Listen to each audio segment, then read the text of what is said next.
in this country, there's a lot of people who still wonder what role, if any, Saudi Arabia had in 9/11. Now, there's a lot of talk about Saudi Arabia, peace with Saudi Arabia, and then you read in the papers, well, Saudi Arabia says yes, but they have a caveat. There needs to be a Palestinian state. Since when did the Palestinians become so important to the Saudi Arabians?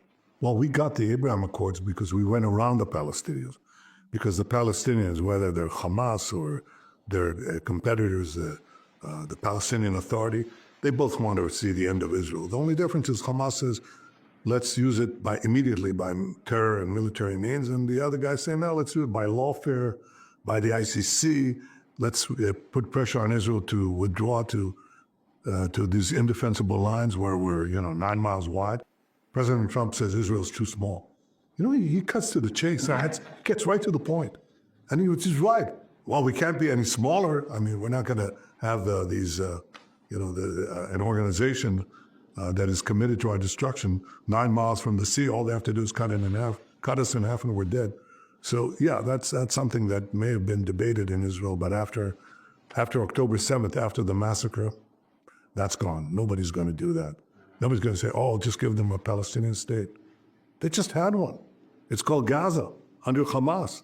That was an effective Palestinian state. What happened with that, you see? It was used as a springboard in an attempt to destroy us. When we complete the changeover of the Middle East, when we cut the Iranian axis down to even further than we've already cut it, when we make sure that Iran doesn't have nuclear weapons, when we destroy Hamas, that will set the stage for an additional agreement with the Saudis and with others. By the way, I believe also in the Muslim world, because it's peace through strength. When we are very strong and we stand together, objections that are raised now as insurmountable sort of change. And that happened in the first term. If you looked at what some of our Arab partners were saying, or the conditions they had for the Abraham Accords, it's never going to happen. Now, it did happen because we had such a strong partnership. And I'll tell you, I don't want to get into all these verbal exchanges. They're not important. If we're strong, if we're victorious, peace will come, more peace will come, and it will sweep the day. I have no doubt about that. Mr. Prime Minister, Donald Trump has come up with this plan for Gaza, which is quite revolutionary.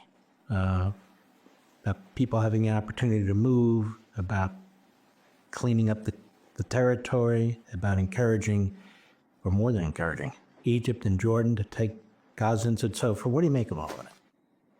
I think that President Trump's proposal is the first fresh idea in years, and it has the potential to change everything in Gaza. Otherwise, we can keep coming back to the same thing over and over. Same old, same old, same old. We leave, but Gaza becomes again reoccupied by these terrorists who use it as a base to attack Israel. And he comes forward and he says, let's have a new idea. By the way, I've seen him do this time and again. He cuts to the chase. He asks you these things or says things that people find it jarring initially. And then I said they scratch their heads. They say, you know what? He's got a point here. And then sometimes, and I hope this time too, they say, he's right, because it happened many times. So it's happened this time too. What is Gaza? Gaza is basically a small area right next to, it's 25 miles from Tel Aviv, which Hamas has used as a springboard for continuous attacks, terrorist attacks against Israel. We come in, we slap them, smack them, and we leave, and then we do it again, and we do it, they do it again, we do it again. It doesn't go anywhere. Now, we did something else. We're going to finish Hamas off. And what happens then? Do you leave the people there with all that devastation? Do you say, well, they have to stay in, confined? Because nobody lets them leave. Everybody describes Gaza as the biggest open-air prison in the world. You know why? Because they're not allowed to leave. And therefore, they're just getting more and more densely populated, more miserable, overtaken time and time again by these terrorists. And in comes President Trump and he says, hey, open the gate. Let them leave. And I'll find a place of destination for temporary relocation. How are you going to clean up this devastation site? Devastation caused by the fact that Hamas was fighting from densely populated areas and forced us to to take action. They're also devastated by their booby traps that they put there in every house. They did it. A lot of this is self-inflicted. So, get the population out, allow them to leave, not forcible eviction, not ethnic cleansing, getting people out of what all these countries and all these do-gooders say is an open-air prison. Why are you keeping them in prison? All that President Trump is saying, I want to open the gate and give them an option to relocate temporarily while we rebuild the place physically and while we also rebuild it in terms of de-radicalization. You want to come back? You have to disavow terrorism, but you can't come back. Get get the Arab countries, the Gulf countries, and others to finance the reconstruction. They always say that they care about Gaza. Okay, here's a chance to prove it. I think this is a novel approach and the correct approach. It's got details that have to be sorted out, but two things that President Trump has been blamed for are totally false.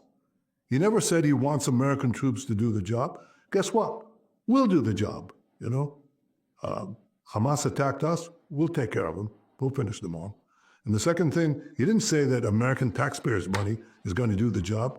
He said he'd get independent financing for it, and I'm sure he will. So I think this is a very, very good new approach.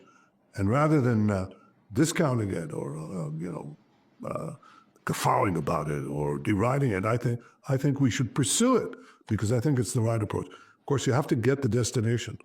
You have to get the destination so they can relocate somewhere. I think that's the real issue that is involved here. But I'll tell you, once you give them the option, they'll leave. You know how I know that? Because I got requests from Gaza before the war for people who wanted to leave, but they were locked because their neighbors, Egypt, wouldn't open the door. That's the truth. And you know something? Some of them would bribe the gatekeepers, not ours, but the gatekeepers in Egypt, they would bribe them. So the very rich got out. But those who wanted to leave couldn't leave. Give them an option. Give them an option. And I think that's just the right thing to do.